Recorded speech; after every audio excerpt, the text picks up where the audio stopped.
ආදරණීය හිතවතුනි මේ සම්මුඛ සාකච්ඡාවකට අපි දැන් සූදානම් වෙන්නේ. මේ වරේ මෙන්න ඉන්නවා මේ සම්මුඛ සාකච්ඡාවට සම්බන්ධ වෙන අමුත්‍ය මම ඔබෙන් ප්‍රශ්නයක් අහන්න මේ සූදානම් වෙන්නේ.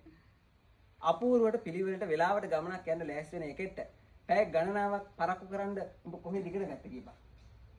ඔයාගෙමයි.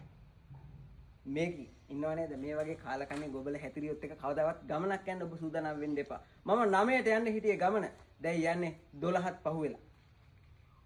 නෑවා ඉතින් ටිකක් මාත් නාගන්න එපාය. නෑව නෙවෙයි මේක කෑවා.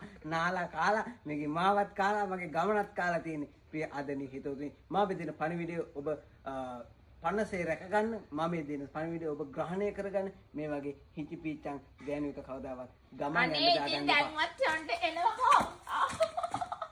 1 minute later. ඉච්චර පරක් වෙලා මැරෙන්න ලං වෙලා වගේ පරක් වෙලා හිටියේ. තාම මොනවද ගාන්න තියෙන්නේ? ඉතින් මගේ වැඩ මම කරගන්න බෑ. ඉතින් දැන් මම පරක් වෙච්ච වෙලාව ඔය ටික කරගෙන ඉවර කරන්න එපා. එතකොට මොකටද මට දැන් එළියට බහින්න කියලා කීයක් දේවල් නම් කිව්වද? මම තමයි රජුරුවතෝ සේවිකාවතෝ කටවන් ඉදපන් ඈ. ඒකදර තියන්නේ මගේ නීතිය. මගේ අනසක. ඒක තෝ දෙනකම්. තෝ කියන්න එපා කියලා අම්මා ඒක කියලා උඹ දැනගන්න. උඹ දැනගන්න.